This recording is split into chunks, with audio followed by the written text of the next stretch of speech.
Hello again, and thanks for picking up on the channel. This week, with the requirement for a de-stress break, we grabbed one of the Californias and headed for Wales. The round trip was 601 miles, and we filled up once at Waitrose in Abergavenny. The plan, if indeed one existed, was to drive through the Black Mountain area and make our way to unwind, which we had promised a return visit to. We stayed at an Airbnb a couple of miles shy of Brecon, alongside the River Usk, and the money was well spent for a quiet, rural retreat with minimum intrusion.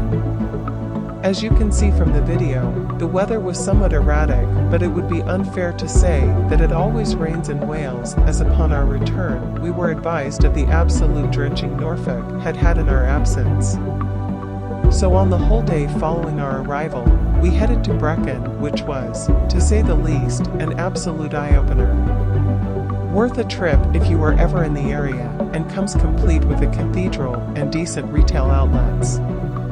Also noteworthy is the fact that it is a garrison town with a regimental museum and a historical link to Rorke's Drift in South Africa.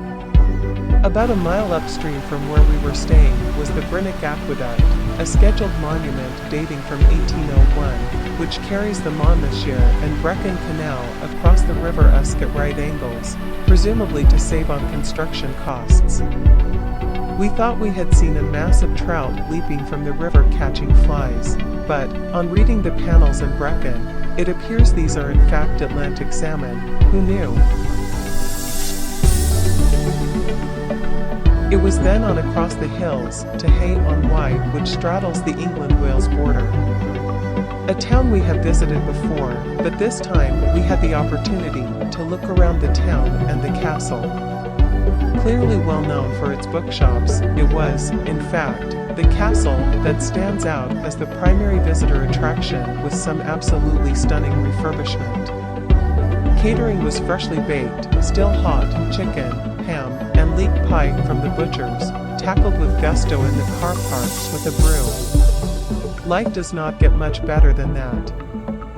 Fortunately this week, we were able to resurrect DaVinci Resolve after last week's software update, and the techie bit is that due to the weather, this was almost exclusively shot on a waterproof GoPro and a 35mm Sony RX102.